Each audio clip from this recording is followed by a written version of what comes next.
जब भी हम प्रकृति के बारे में लिखी कविताओं का जिक्र करते हैं तो एक नाम हमेशा सामने आता है, विलियम वर्ड्सवर्थ। वो कवि जिनकी वजह से प्रकृति को कविता में एक नई और दमदार आवाज मिली। लेकिन वर्ड्सवर्थ ने ऐसा क्या खास किया था? उनके इस कमाल के योगदान को समझने के लिए हमें थोड़ा सा वक्त में पीछे जाना होगा और देखना होगा कि उनके आने से पहले कविता की दुनिया आखिर थी कैसी।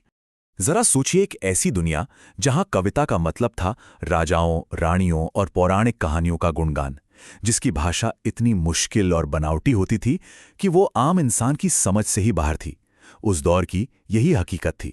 लेकिन साहित्य के इस शांत दिखने वाले समुंदर में एक ऐसी लहर उठने वाली थी जो सब कुछ बदलने वाली थी। और हर क्रांति की तरह इस क्रांति की शुरुआत भी एक शख्स से हुई। चलिए देखते हैं कि कैसे एक लड़के ने कविता की दुनिया की शक्ल ही बदल दी। तो वर्ड्सवर्थ का जन्म हुआ था 1770 में इंग्लैंड के खूबसूरत लेक डिस्ट्रिक्ट में। पर जिंदगी की शुरुआत से ही मुश्किलों ने उन्हें घेर लिया। बहुत छोटी उम्र में पहले माँ और फिर पिता का साया सर से उठ गया। ऐसे में उन्हें सुकून मिला तो सिर्फ प्रकृति की गोद में। फिर 1791 में वो फ्रांस गए और वहां उन्होंने क्या देखा? आज़ादी और बराबरी के लिए एक क्रांति। ये सारे अनुभव उनके अंदर एक नया तूफान तैयार कर रहे थे। तो कह सकते हैं कि एक तरफ प्रकृति का गहरा सुकून था और दूसरी तरफ समाज को बदलने का जुनून। इन्हीं दो ताकतों ने मिलकर उस विलियम वर्ड्सवर्थ को बनाया जिसे आज हम सब जानते हैं। लेकिन ये क्रांति एक अकेले इंसान के बस की नहीं थी। वर्ड्सवर्थ के साथ एक और जबरदस्त दिमाग था, और जब ये दोनों साथ आए तो इतिहास बनना तो तय ही था। साल था 1798। इस साल को याद रखना बहुत जरूरी है, क्योंकि इसी साल एक ऐसी किताब छपी जिसने कविता की दुनिया में मानो एक धमाका कर दिया। उस किताब का नाम था लिरिकल बैलेट्स।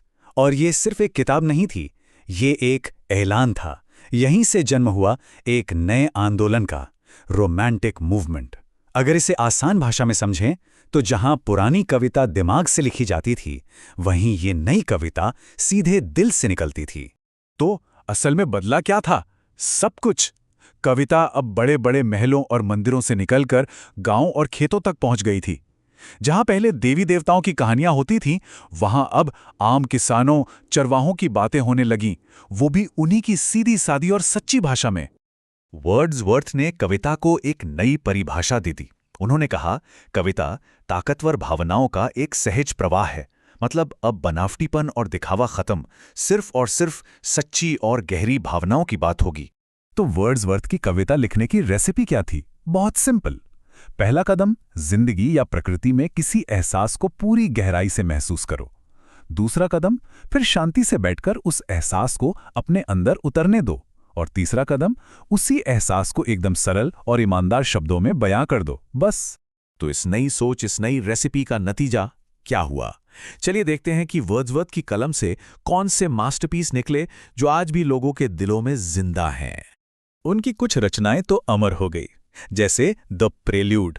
ये उनकी अपनी जिंदगी की कहानी है, एक कवि के मन के विकास की कहानी। ट्रिंटन एबे हमें प्रकृति और यादों के गहरे रिश्ते के बारे में बताती है। और डैफोडिल्स वाली कविता को तो कौन भूल सकता है, जो हमें सिखाती है कि सच्ची खुशी प्रकृति की छोटी छोटी चीजों में भी मिल सकती है। अगर हम उनके पूरे काम को देखें ना, तो एक बात बिल्कुल साफ हो जाती है। उनकी लगभग आधी कविताएं सिर्फ और सिर्फ प्रकृति के बारे में हैं। प्रकृति ही उनके लिए टीचर थी, गाइड थी, और बाकी सब कुछ, बचपन, यादें, आम इंसान, सब कुछ इसी प्रकृति के इर्द गिर्द घूमता था। प्रकृति ही उनकी दुनिया का केंद्र थी। तो वर्ड्सवर्थ ने कविता को हमेशा के लिए क्या दिया? उन्होंने प्रकृति को कहानी का हीरो बनाया, सिर्फ बैकग्राउंड नहीं। उन्होंने आम आदमी की बोली को कविता में इज्जत दी। उन्होंने कविता में दिमाग के साथ साथ दिल और गहरी सोच को भी जगह दी। और सबसे बड़ी बात, उन्होंने हमें याद दिलाया कि हम इंसान और ये कुदरत असल में एक दूसरे से जुड़े हुए हैं। और इन्हीं वजहों से उन्हें आज भी प्रकृति का कवि और रोमांटिकवाद का जनक कहा जाता है। उनका कद इतना बड़ा था कि 1843 में उन्हें इंग्लैंड के सबसे बड़े साहित्यिक सम्मान पोएट लॉरिएट, यानी कि देश के आधिकारिक कवि के पद से नवाजा गया। और अब जाते जाते एक आखिरी सवाल। आज से 200 साल पहले वर्ड्सवर्थ ने लिखा था कि हम अपनी जिंदगी सिर्फ कमाने और खर्च करने में बर्बाद कर रहे हैं और प्रकृति से हमारा रिश्ता टूट गया है। आज जब हम अपनी स्क्रीन्स और कंक्रीट के जंगलों में खोए हुए हैं, तो क्या ये बात पहले से कहीं ज़्यादा सच नहीं लगती? क्या वो कवि उस वक्त आज के बारे में बात कर रहा था? इस पर सोचिएगा ज़रूर।